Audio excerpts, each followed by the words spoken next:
Deus. Amados, é com grande alegria que eu estou aqui e que eu quero compartilhar com os irmãos aquilo que eu tenho vivido, aquilo que eu tenho aprendido como pai e como membro, né, de uma equipe poderosa que trabalha logo aqui ao lado, de domingo após domingo, ali no departamento infantil, cuidando, pastoreando ali das crianças, dos pré-adolescentes e adolescentes. E eu quero aproveitar esse momento também, dizer para os irmãos, você que tem filho aí de 9 a 13 anos, em setembro agora, dia 7 a 9 de setembro, nós vamos ter o acampamento Conexão. Irmãos, eu creio que depois dessa palavra você vai investir na vida do seu filho, serão dias ali memoráveis, dias de bênção, né? Se você quiser maiores informações, vai aqui no departamento infantil, na sala Conexão, pode procurar o pessoal lá que eles vão dar mais detalhes, amém? Amados, eu sou membro da Igreja da Paz desde 2009, e em 2010, eu juntamente com a minha esposa, fui convidado para trabalhar com essa turminha, cheia de gás, cheia de energia, e nesses 8 anos aí caminhando com eles, foi um ano de muito aprendizado, muito desafio, e eu quero compartilhar com vocês um pouco dessa bagagem que eu adquiri, amém? Para começar aqui então, irmãos, eu quero dizer o tema dessa ministração. O tema dessa ministração é preparando a flecha. Quero ler aqui com os irmãos a palavra de Deus em Salmos 127, de 3 a 5, que diz o seguinte: os filhos são herança do Senhor, uma recompensa que Ele dá. Como flechas nas mãos do guerreiro, são os filhos nascidos na juventude. Como é feliz o homem cuja aljava está cheio deles. Não será humilhado quando enfrentar os seus inimigos no tribunal. Aleluia. Amados, para construir, para preparar uma flecha, nós precisamos de alguns elementos. São eles: nós precisamos de uma vara, precisamos de 3 penas e precisamos de uma ponta bem afiada. Quando nós falamos de uma vara ali para a construção ali de uma flecha, nós não podemos usar, irmãos, qualquer pedaço de madeira, né, ou um pedaço de madeira ali torto. Não, nós temos que usar uma vara que ela seja reta. Para quê? Para que ela alcance o seu objetivo quando ela for lançada. E fazendo uma analogia entre a flecha e os nossos filhos, assim como nós lemos em Salmos, é nosso dever como pai ensinar e preparar os nossos filhos a serem pessoas retas. Queridos, os nossos filhos precisam ser pessoas retas. O que isso quer dizer? Que os nossos filhos precisam são pessoas íntegras, de caráter, honestas, pessoas que têm virtude de seguir os caminhos do Senhor sem se desviar deles. Amém? Provérbios 22, 6, a palavra de Deus diz: educa a criança no caminho em que deve andar, e até quando envelhecer, não se desviará dele. Nós vemos aqui a palavra de Deus nos dando essa orientação para nós educarmos, ensinarmos os nossos filhos. E a palavra de Deus nos garante que se nós fizermos isso, haja o que houver, os nossos filhos não desviarão dos caminhos do Senhor. Amém, irmãos? Eu creio, queridos, que nesse processo, nesse preparo, no preparo de tornar os nossos filhos, né, as nossas flechas, pessoas retas, eu creio que tem dois princípios ali poderosos que vão ajudar, né, a manter os nossos filhos ali em retidão. Um desses princípios é ensinar a palavra de Deus desde cedo ali para os nossos filhos. Isso vai ajudar ali na retidão, no caráter ali dos nossos filhos. O outro princípio, queridos, é nós inserirmos os nossos filhos desde cedo na igreja local. Eu creio que desta forma haverá o despertar ali ministerial, haverá ali o crescimento espiritual dos nossos filhos. Ali eles poderão entender ali qual é o seu chamado, entender por que eles, né, o que eles estão fazendo aqui. Eles vão ter oportunidade de servir a Deus, de ser bênção na vida de outras pessoas, orando, e sem sombra de dúvidas, eu creio que eles serão bem-sucedidos. Amém, irmãos? Agora eu pergunto para você, o que é ser bem-sucedido? Você que é pai, você que é mãe, você que é discipulador e tem um filho espiritual, eu tenho certeza que você almeja, você deseja que o seu filho, que a sua filha seja bem-sucedido. Amados, quando nós pensamos numa pessoa ser bem-sucedida, muitas pessoas pensam que ser bem-sucedido é aquela pessoa que possui riquezas, ser bem-sucedido é aquela pessoa que é conhecida, que é famosa, ser bem-sucedido é aquela pessoa que possui ali uma boa saúde, uma pessoa que estuda numa boa escola, na melhor faculdade, que tem um excelente emprego. Irmãos, eu quero dizer para vocês que isso não é ser bem-sucedido. Eu creio que ser bem-sucedido é você estar fazendo exatamente aquilo que Deus te chamou no tempo certo, amém? Em nome de Jesus, eu creio que os nossos filhos, eu creio que nós iremos fazer as coisas certas, seremos bem-sucedidos no tempo certo, amém, irmãos? Em nome de Jesus, aleluia. Quero ler com os irmãos aqui Salmos 119, 1 e 2, a palavra de Deus diz o seguinte: bem-aventurados os retos em seus caminhos, que andam na lei do Senhor. Bem-aventurados os que guardam seus testemunhos e o que o buscam de todo o coração. Amados, para nós tornarmos ali os nossos filhos pessoas retas, queridos, não é uma tarefa tão simples.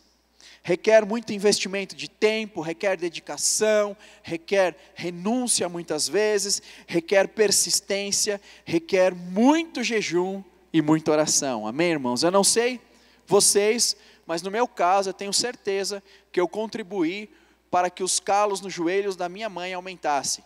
Sem sombra de dúvida, eu contribuí para que ela elevasse o nível de fé dela, para que um dia eu pudesse ali servir a Deus. E para a honra e glória do Senhor Jesus, eu estou aqui firme e forte, caminhando com o Senhor. Amém, irmãos?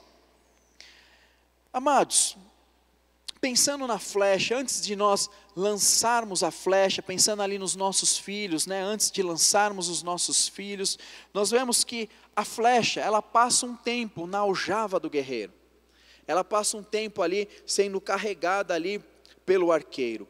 Também é assim com os nossos filhos. Certamente os nossos filhos vão passar um bom tempo ali sendo carregado, né, pelas nossas costas. Nós vamos ali passar muito tempo, né, sustentando, investindo ali nos nossos filhos. Eles passarão esse tempo conosco. Por isso, queridos, nós temos que ser exemplos para os nossos filhos, dentro e fora de casa. Amém? Tem um ditado popular que diz o seguinte, né? Muitos pais usam até esse ditado: faça aquilo que eu falo, mas não faça aquilo que eu faço. Irmãos, na minha opinião, eu creio que isso nunca funcionou e nunca vai funcionar. Sabe por quê, irmãos? Porque os filhos tendem a fazer aquilo que vê os seus pais fazer. É possível você saber como é um lar, né, trabalhando com os adolescentes ali, com os pré-adolescentes, é possível você saber como é a casa dele, a partir das atitudes dele. É possível você conhecer como é a sua família. Dá para você já ter uma base. Queridos, não adianta, né, você como pai, você como mãe, se você ficar gritando ali com o seu filho o tempo inteiro, né, sendo mal criado, mal educado, der maus testemunhos, não tem como. O seu filho, ele vai tender a fazer a mesma coisa com você. E tem muitos pais que falam assim: não grita comigo, né? Está gritando com o filho. Como que o filho não vai gritar? Não é verdade, irmãos? Agora, o porquê eu falo isso? Por que um filho tende a fazer aquilo que vê o pai fazer? Porque o próprio Jesus fez isso. O próprio Jesus buscou o espelho, buscou ali o referencial, buscou aquele ali que daria a sua direção, que é o Deus Pai. E ele mesmo disse, lá em João 5,19, que ele faria exatamente, ele só faz exatamente aquilo que ele vê o Pai fazer. João 5,19 diz o seguinte: Jesus lhes deu esta resposta: eu lhes digo verdadeiramente que o filho não pode fazer nada de si mesmo, só pode fazer aquilo que vê o Pai fazer, porque o que o Pai faz, o filho faz também. Irmãos, lembre-se, o seu filho, a sua flecha, passa um tempo ali te observando. Ele vai tender a fazer aquilo que você faz. Se você for uma pessoa reta, uma pessoa direita, certamente o seu filho vai olhar o seu exemplo e também vai seguir este caminho. Amém? Amados, por mais que uma vara ali na construção ali da flecha possa parecer reta, essa vara precisa passar por um processo de lixamento. Esse processo de lixamento vai fazer o quê? Vai fazer com que as imperfeições ali daquela vara sejam removidas, vai fazer com que aquela vara se torne reta, para que ela seja perfeita, para quando ela ser lançada, ela chegar ali e atingir ao alvo. Assim também é com os nossos filhos. Os nossos filhos também precisam passar por um processo de lixamento. Irmãos, eu quero deixar bem claro que é um processo de lixamento e não de linchamento, amém? Vocês vão entender o que eu estou falando, em nome de Jesus. Queridos, esse processo de lixamento dos nossos filhos vai ajudar a fortalecer, a estabelecer ali o seu caráter, vai ajudar a tornar os nossos filhos pessoas éticas, pessoas honestas, pessoas direitas, né? E para isso, queridos, nós usamos a lixa. Para isso nós usamos a lixa da correção. Amém, irmãos? Volto a dizer, é lixa da correção, não é linchamento nos filhos, amém? Em nome de Jesus. Agora, queridos, eu creio que quando nós somos exemplos, nós somos referência para os nossos filhos, eu creio que esse processo de lixa, ele será bem menor. Eu creio que o nosso trabalho, como pais ali, ensinando ali os nossos filhos, ajudando eles a endireitar, a permanecer ali retos, direitos, vai ser bem menor a partir do momento que nós somos exemplos. Em Provérbios 23, 13 e 14, a palavra de Deus nos orienta a corrigir, ou seja, a disciplinar os nossos filhos. E uma vez que nós fazemos isso, nós estaremos livrando a alma do nosso filho do inferno. Nós estaremos livrando o nosso filho da morte. Amados, ao contrário do que o mundo prega que nós não devemos corrigir os nossos filhos. Nós devemos sim corrigir os nossos filhos. Porém, quando eu devo corrigir o nosso filho? Quando for necessário. De que forma eu devo corrigir os nossos filhos? Como eu corrijo os meus filhos? Com sabedoria. Amém, irmãos? E qual é o resultado da correção, da disciplina dos filhos? O resultado da correção e da disciplina dos filhos é paz e alegria. Assim como está escrito lá em Provérbios 29, 17, que diz o seguinte: discipline seu filho e este lhe dará paz, trará grande prazer à sua alma. Papai, mamãe, quem ama, corrige os seus filhos. Uma vez que a correção, uma vez que a disciplina, ela visa restauração, visa correção e não simplesmente punição. Amém? Existem várias formas de nós disciplinarmos ali os nossos filhos, sem usar a lixa, né, profundamente. Que é como? A retirada de privilégios, por exemplo. Quer deixar um adolescente doido, tira a internet dele, tira o celular dele, né? Tira os benefícios, tira ali o computador, tira o celular. Queridos, isso daí surte efeito. Coloque ali o seu filho de castigo, porém, se for necessário, aí nós devemos usar a lixa da correção. Amém, irmãos?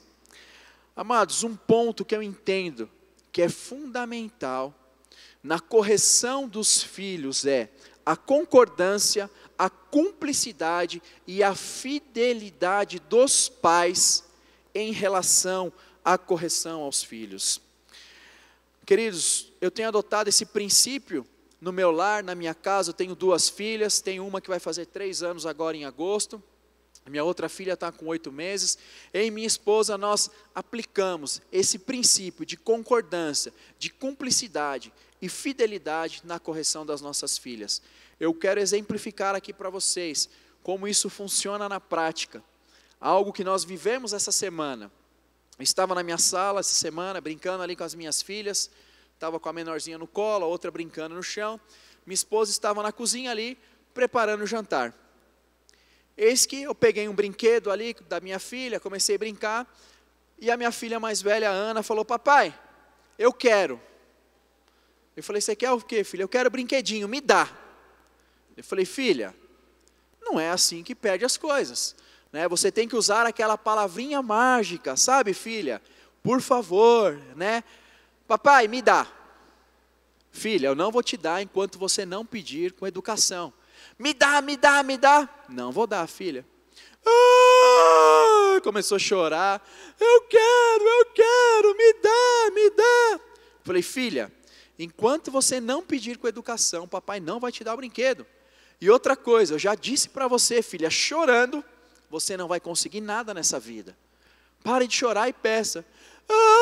Eu quero. Irmãos, aquele tiquinho de gente saiu andando, foi em direção à cozinha. Por quê? Quem estava lá? A minha esposa. Ela chegou chorando e minha esposa perguntou, o que aconteceu, filha? Eu quero brinquedo, papai não me dá. E minha esposa tinha ouvido aquilo que tinha acontecido. E minha esposa falou, filha, você pediu para o papai com educação? Não, mas eu quero. Falou, filha, então pede para o papai com educação. Se você pedir com educação, o papai vai te entregar. Irmãos, esse processo todo foi algo assim, muito rápido, muito simples. Durou em torno de 40 minutos. Foi bem rápido, né? Por que durou todo esse tempo, irmão? Seria muito mais fácil se eu e minha esposa não estivéssemos aliançados na correção dos nossos filhos. Seria muito mais fácil ela virar para mim lá da cozinha, pelo amor de Deus, dá o brinquedo para essa menina, para ela parar de chorar. Mas nós estávamos ensinando os princípios ali para as nossas filhas. Ela precisava ali entender que as coisas não são do jeito que ela quer, na hora que ela quer, como ela quer e sem educação ainda, de forma nenhuma. E minha esposa foi fiel a essa aliança. Ela manteve firme e falou, não filha, não tem jeito. Carinhosamente, né, eu convidei a minha filha a ir para o cantinho do pensamento. Né? Nós temos um lugar lá em casa, temos um tapetinho, né, lá no banheiro, onde nós convidamos ela, filha. Então, já que você está sendo desobediente, já que você não está sendo educada, já que você, né, não está seguindo aquilo que nós estamos falando, então, por favor, né, se dirija até o tapetinho e fique lá pensando.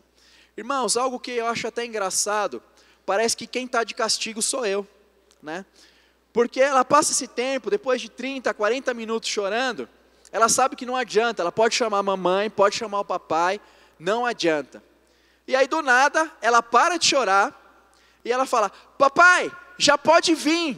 Então quer dizer, quem está de castigo, né? Eu acho que sou eu, não é ela.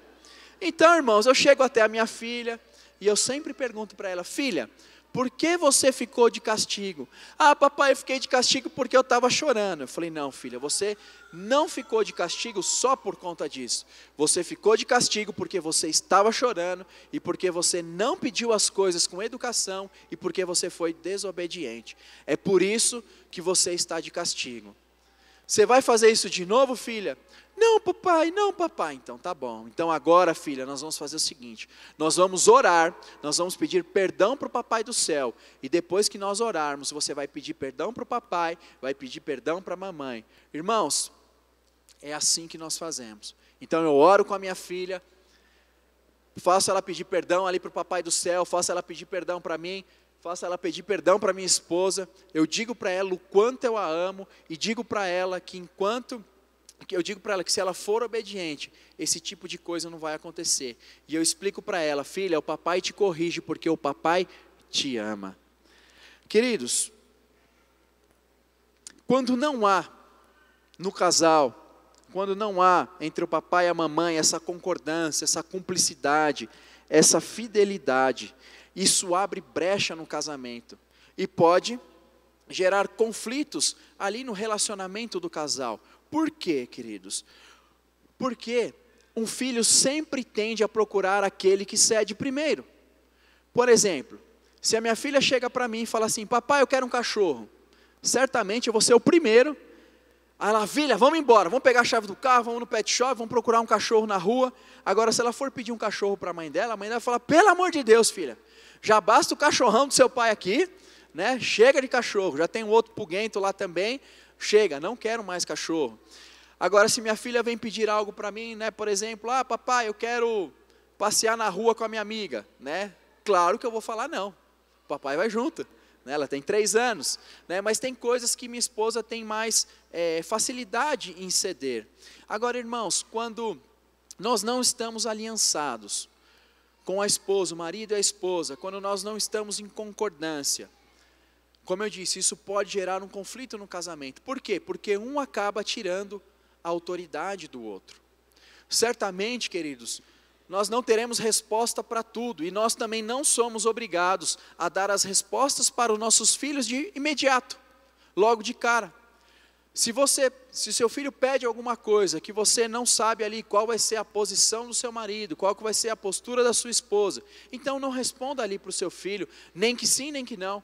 Fale para o seu filho, espere, eu vou conversar ali com o seu pai, eu vou conversar ali com a sua mãe, ou busque ali, né, a direção de Deus, vai lá para um quarto, ora, pede para Deus, conversa com o seu marido, aí quando vocês chegarem a uma conclusão, aí sim vocês transmitem ali a direção, aquilo que vocês decidiram ali para os filhos. Eu creio, queridos, que isso vai ajudar e muito a fazer com que os seus filhos caminhem em retidão. Amém?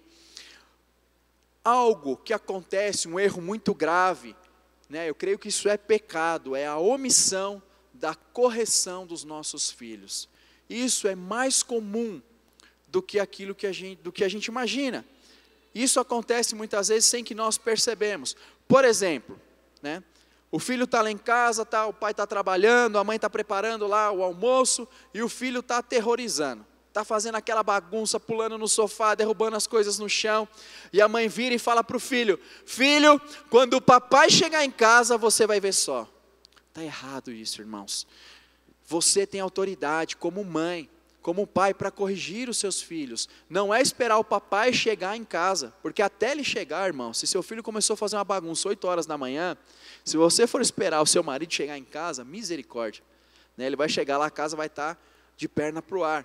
Mesma coisa, né, o marido, o filho pede ali, papai, né, quero dar uma volta no seu carro, tem 12, 13 anos, né, aí para o pai ser legal, não falar não, pergunta lá para sua mãe, não, está errado isso, queridos. A decisão tem que ser em conjunto, marido e esposa, com concordância, cumplicidade e fidelidade. Agora, irmãos, tem pessoas que não fazem isso, mas terciarizam a correção. Por exemplo, filho, você fez isso? Você foi desobediente? Filho, não faz isso, porque o papai do céu não gosta. Irmãos, ele vai pensar que Deus ali é um carrasco, e não é só o papai do céu que não gosta. Você tem que falar, filho, eu não estou gostando da sua atitude, eu não estou gostando da sua postura, eu vou te corrigir. Você está desagradando o coração do papai, o coração da mamãe, certamente você está desagradando o coração do papai do céu. Amados, eu quero dizer algo, não existe ninguém no mundo melhor do que você. Deus escolheu você para cuidar dos seus filhos, amém?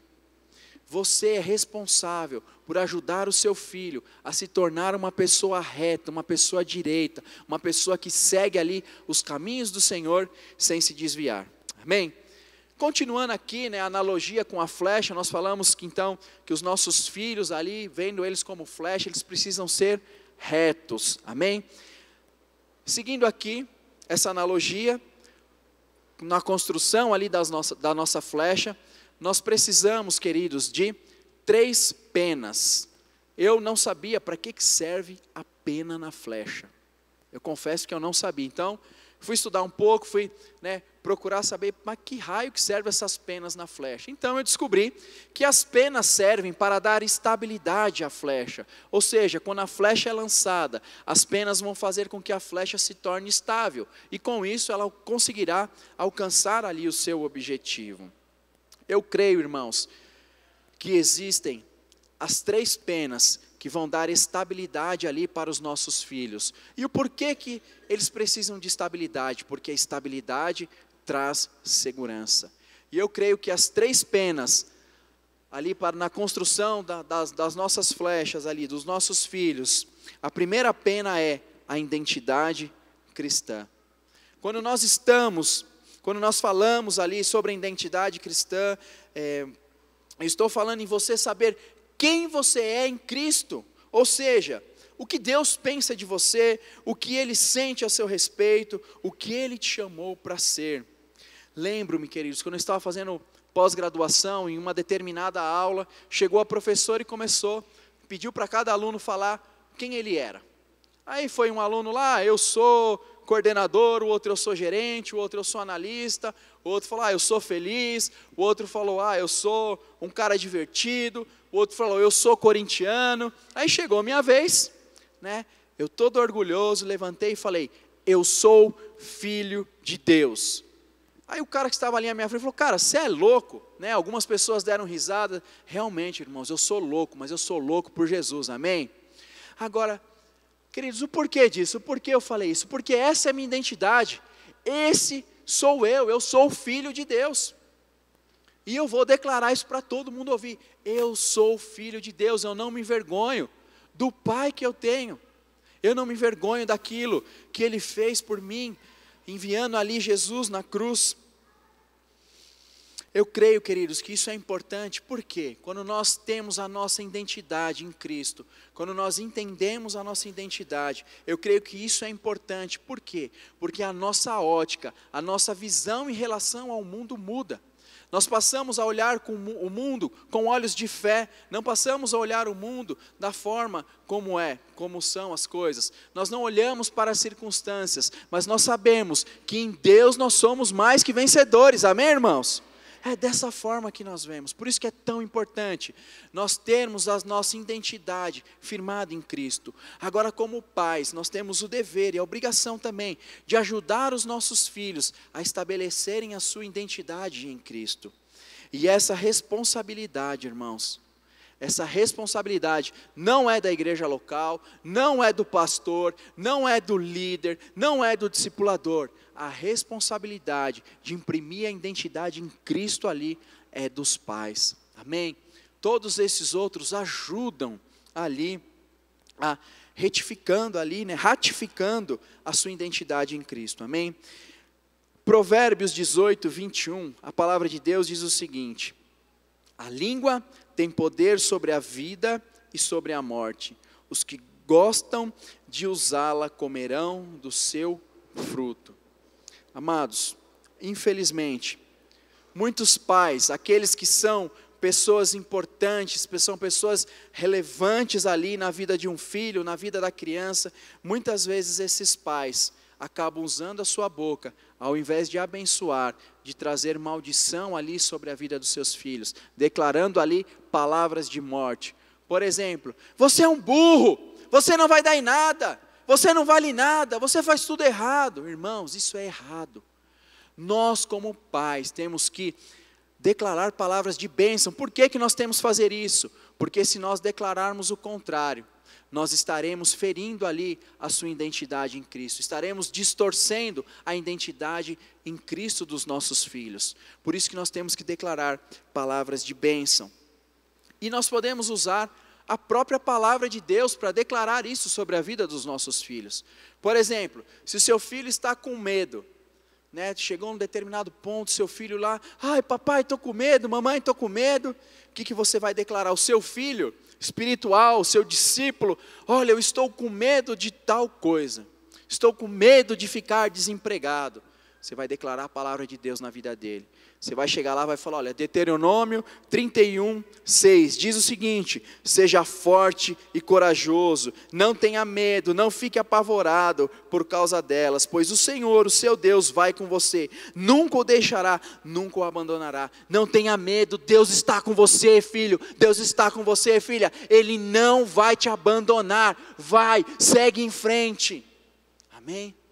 Ou senão você declara Isaías 41, 10, que diz, por isso não temas, pois eu estou com você, não tenha medo, pois eu sou o seu Deus, eu o fortalecerei, eu o ajudarei, eu o segurarei com a minha mão direita vitoriosa. Filho, filha, não tenha medo, vá em frente, o Senhor, o Deus Pai, está segurando na sua mão e Ele já te deu a vitória, é só você continuar, amém? Palavra de bênção sobre a vida dos nossos filhos.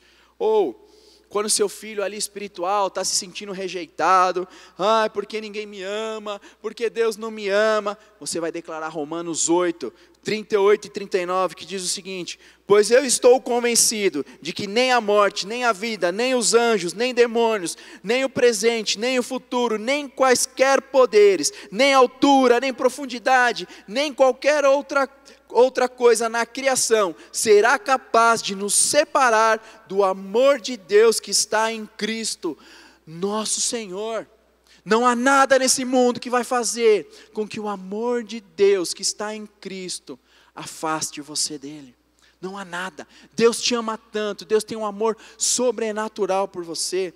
Ou você declara 1 João 4,10, que diz: nisto consiste o amor, não em que vós tenhamos amado a Deus, mas em que Ele nos amou e enviou seu Filho como propiciação pelos nossos pecados. Deus te ama tanto, meu filho, Deus te ama tanto, minha filha, que Ele enviou o seu Filho por causa dos nossos pecados.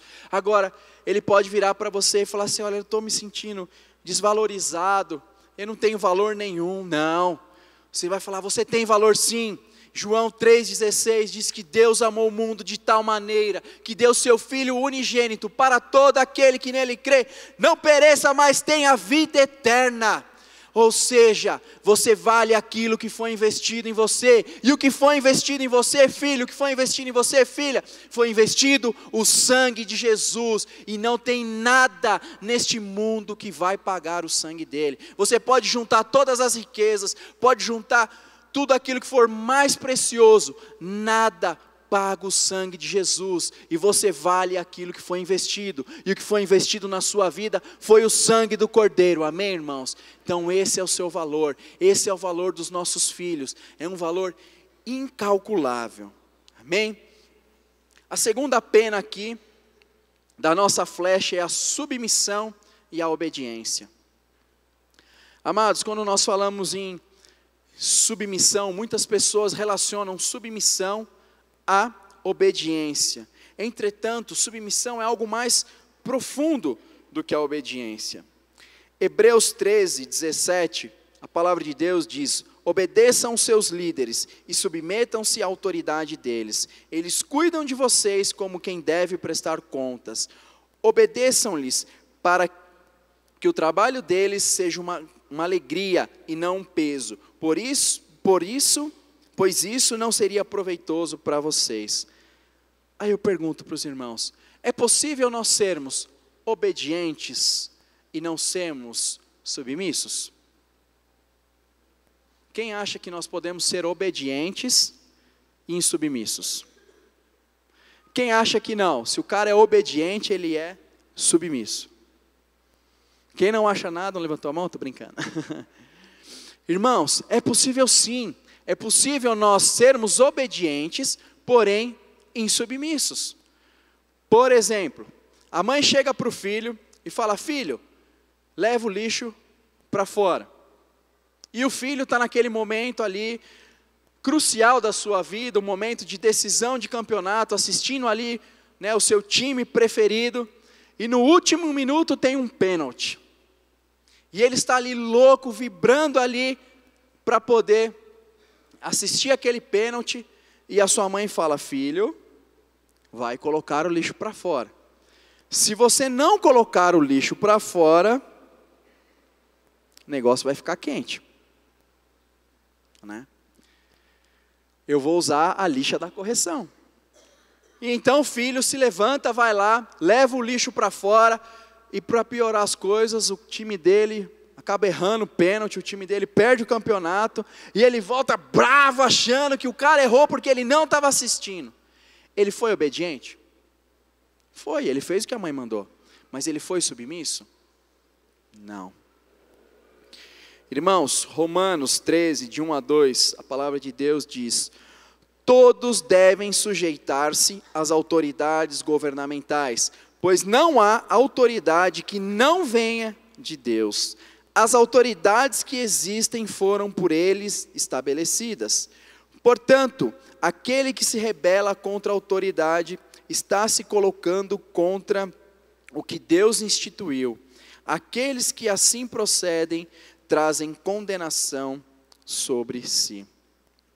Nós vemos aqui a palavra de Deus nos dando uma orientação para nós nos sujeitarmos, nós sermos ali submissos, sermos ali obedientes a toda a autoridade que Deus coloca sobre as nossas vidas.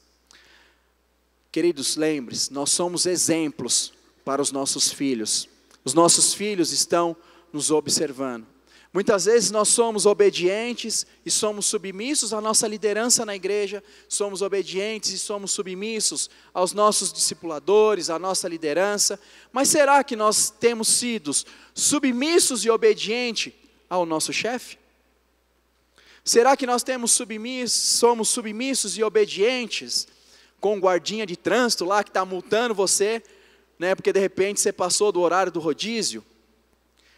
Ou o cara está ali no hospital, está bravo porque a fila está grande, está ali brigando com o médico, ao invés de estar orando pelos enfermos ali, declarando a vida, a cura, né, de Jesus. Irmãos, todas essas são situações que eu passei. Foram situações que existiam ali autoridade sobre a minha vida e eu estava sendo insubmisso. Lembre-se que toda autoridade foi instituída por Deus, isso engloba tudo. Engloba o nosso presidente, os nossos governadores, o nosso prefeito.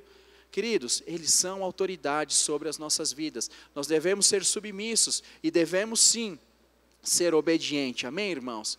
Claro, a gente só não faz isso quando isso fere os princípios da palavra de Deus. Né? Se seu chefe chega para você, eu quero que você vá lá e mata o camarada que trabalha com você. Você não vai fazer isso, amém, irmãos? Né? Aí você pode ser insubmisso, amém? Porque fere um princípio da palavra de Deus. Amados, toda vez que nós não somos submissos, toda vez que nós não somos obedientes, nós estamos resistindo à autoridade de Deus. Assim, como foi dito, toda autoridade foi estabelecida por Ele. A submissão, amados, tem a ver mais com a nossa atitude, né, para com essas autoridades. Já a obediência, ela tem a ver com as nossas ações. Lembre-se de que Deus, Ele não só olha para as nossas ações exteriores, mas Ele olha também para as nossas atitudes, aquelas que estão aqui no nosso coração, amém? Amados, na sala Conexão, ali no trabalho, ali com os pré-adolescentes, eu costumo incentivá-los, encorajá-los, né, e eu brinco bastante, eu falo, irmãos, quem aqui quer ser submisso e obediente a Deus? Aí eles, eu... Aí eu pergunto de novo, e eu pergunto para a igreja, irmãos, quem aqui quer ser submisso e obediente a Deus? E a igreja responde, e eles respondem, fala, né? Aí eu vou de novo, irmãos, eu vou perguntar de novo, vocês não estão entendendo, quem aqui quer ser submisso e obediente a Deus? Aí eles, Aí eu falo, vocês têm certeza disso? Aí o olhão deles, desse tamanho, eles falaram, será que eu estou pecando? Será que eu estou errando, né? Começa a passar algumas coisas na cabeça deles. Aí eu falo, vocês querem realmente ser submissos e obedientes? Sim. Sim, não, nós queremos. Então comece sendo submisso e obediente aos seus pais.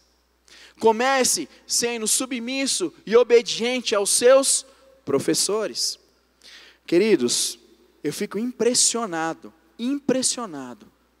como muitos pais, ao invés de ensinar o seu filho, a sua filha, a ser submisso às autoridades, eles fazem exatamente ao contrário. Muitos pais viram para os filhos e falam, vai lá para a escola, e se a professora falar alguma coisa, manda ela vir falar comigo, quem paga o salário dela sou eu. Irmãos, temos professores aqui, no nosso meio, isso acontece? Né? Eu presenciei isso na faculdade, irmãos. Na faculdade, eu vi isso acontecer. O cara foi pego colando, desrespeitou o professor, xingou o professor, e o pai do cara foi tirar satisfação com o professor, ainda queria bater no professor. Será que ele está ensinando o seu filho a ser submisso, a ser obediente? Amados, como você tem chego em casa? Você chega em casa reclamando do seu chefe, você chega em casa reclamando ali, né, das autoridades, você chega em casa reclamando do seu pastor, da sua igreja.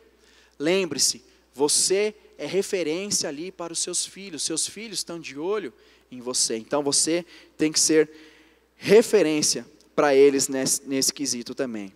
Amém? Nós temos uma frase muito conhecida aqui na igreja, que é: obediência gera bênção. Amém, irmãos? Então nós temos que aplicar isso na vida dos nossos filhos. Filho, obediência gera bênção. Amém? Partindo aqui para a terceira pena ali na construção da nossa flecha, então nós falamos que nós precisamos de uma vara, que essa vara seja reta, falamos que nós precisamos de 3 penas. A primeira pena foi a identidade cristã, a segunda pena foi a submissão e obediência, e nós vamos partir para a terceira pena, que é o relacionamento com Deus. Queridos, esse ponto é muito importante. Nós ensinarmos ali os nossos filhos, nós devemos ali trazer os nossos filhos para ter esse relacionamento junto conosco, fazer com que eles participem ali dos cultos domésticos, fazer ali com que eles participem ali dos momentos de oração. Irmãos, é muito comum nós orarmos com os nossos filhos em 2 situações. Uma é na hora da refeição e outra na hora de dormir. Não que isso seja pecado, não que isso seja errado, pelo contrário. Mas o Espírito Santo me alertou nesse sentido em relação à minha filha. Toda vez que eu ia orar com a minha filha, à noite, lá no momento de dormir, eu falava: filha, vamos agora falar com o Papai do Céu? Começava a chorar. Eu falei: meu Deus, mas você vai falar com o Papai do Céu? Você vai se relacionar com Ele? O cara que enviou Jesus por causa do seu pecado, filha, por causa do meu pecado, o cara que te amou tanto. Mas por que ela chorava? Porque, queridos, ela relacionou o Papai do Céu, ela ter que dormir, ela ter que parar de brincar, parar de fazer aquilo que ela estava fazendo para poder dormir. Então o Espírito Santo me alertou nesse sentido, então eu mudei a estratégia. Agora eu brinco com ela, por exemplo, eu estou brincando com ela: ai papai, minha neném fez dodói. É filha, fez dodói? Vamos levar no médico? Eu falo: não filha, vamos fazer o seguinte, onde está o dodói da sua neném? Ah, está aqui no bracinho papai, então põe a mão aí filha. Nós vamos pedir agora para o médico dos médicos, vamos pedir agora para o Papai do Céu, para curar a sua filha, a sua filhinha, a sua nenenzinha, tá bom filha? Tá bom papai. Eu falo: então fecha os seus olhos filha, e repete comigo: Papai do Céu. Daí ela vai lá: Papai do Céu, cura o bracinho da minha neném, cura o bracinho da minha neném, em nome de Jesus, amém, amém. Queridos, brincando, a gente vai ali inserindo os princípios da palavra de Deus, vai fazendo com que esse relacionamento ali com Deus seja gostoso. E é isso que nós temos que ensinar os nossos filhos. A minha filha, desde pequena, eu ensinei ela a ser uma pessoa que abençoa as outras, né? É comum as pessoas irem e pedir a bênção para o vô, a bênção para a avó. A minha filha eu ensinei o contrário. Eu falei: filha, abençoa o vovô, abençoa o vovó. Agora ela já cresceu um pouquinho, está indo para os 3 anos, então ela está um pouco mais tímida, né? E eu falava quando ela era um pouquinho menor: filha, abençoa o titio, abençoa a titia. Ela vinha com a mãozinha assim na cabeça e fazia assim: mãe, mãe. Ela mais dava um tapa ali, né? Mas são princípios, queridos, são formas que a gente tem, são estratégias de nós inserirmos ali os princípios da palavra de Deus, ensinando ali os nossos filhos a se relacionar com eles. Agora eu quero falar com você, papai. Quem aqui é pai ou pretende ser pai? Aleluia. Irmãos, eu quero dizer algo muito importante para vocês. Muito, muito, muito importante. O seu relacionamento com seu filho é a base do relacionamento dele com Deus Pai. Irmãos, homens que querem ser papais, futuros papais, você é a base do relacionamento ali do seu filho com Deus. Por que eu estou falando isso? Porque muitas pessoas, por não terem tido um bom relacionamento com o seu pai, têm dificuldade de aceitar a paternidade de Deus. Por isso, papai, você é tão importante na vida dos seus filhos. Eu sei que você tem uma agenda cheia de compromisso, as mamães também, um monte de coisas para fazer, né? E se talvez sobrar um tempo, aí eu dou esse tempo para os filhos. Não, irmãos. Os nossos filhos precisam ser prioridades na nossa vida. Nós temos que ter um tempo de qualidade para eles. Amém? Em nome de Jesus. Partindo aqui para o final, irmãos, quero convidar o pessoal da equipe de apoio, pessoal da equipe de louvor, perdão. Caminhando aqui para o final, queridos, para a conclusão ali da nossa flecha, nós falamos que os nossos filhos precisam ser pessoas retas, falamos que os nossos filhos precisam de 3 penas que darão ali estabilidade para eles no momento que eles são lançados ao alvo, que é a identidade cristã, submissão e obediência e relacionamento com Deus. E para encerrar ali o preparo da nossa flecha, nós precisamos de uma ponta afiada. E na minha visão, essa ponta é a fé. E a fé, segundo Hebreus 11:1, a fé é a certeza daquilo que esperamos e a prova das coisas que não vemos. Amados, não adianta nada nós lançarmos os nossos filhos em direção ao alvo, que é Cristo, se quando ele chegar ao alvo, ele não tiver fé e não permanecer. É o nosso papel como pai estimular os nossos filhos a terem fé. Fé é uma decisão. Fé, ela vem ali com o ouvir da palavra de Deus, assim como está lá em Romanos 10:17, que diz o seguinte: de sorte que a fé é pelo ouvir, o ouvir a palavra de Deus. Irmãos, nos momentos de dificuldade, nos momentos onde aparecem circunstâncias adversas, é nesse momento onde nós vamos exercer a nossa fé. É nesse momento onde nós vamos mostrar para o nosso filho o tamanho do nosso Deus em relação ao problema. E eu creio, queridos, que Deus vai nos dar vitória diante ali da dificuldade, diante da circunstância. E os nossos filhos vão ver aquilo lá, vão olhar para nós com olhos de fé, vão criar memoriais de fé ali no seu coração. E queridos, não importa o que aconteça no decorrer da sua vida, a fé dele não será abalada. Amém, irmãos? Amados, jovens, talvez você esteja aqui e fale: beleza, ele falou sobre filhos, eu nem tenho a minha amada ainda, estou em oração, pedindo para Deus revelação. Ou, eu sou jovem ainda, não quero casar ainda, não quero ter filhos, então essa palavra não é para mim. Amados, eu quero dizer que isso é um engano, isso é um erro. Sabe por quê? Porque você é um influenciador do reino de Deus. Você jovem, sem você saber, sem você conhecer, existe uma galerinha que está de olho em você. Eles querem ser como você, eles querem usar o mesmo tênis que você usa, querem usar a mesma marca de roupa, quer usar o mesmo corte de cabelo, a não ser no meu caso, que ninguém quer usar o meu corte de cabelo. Eu não entendo o porquê disso, irmãos, né?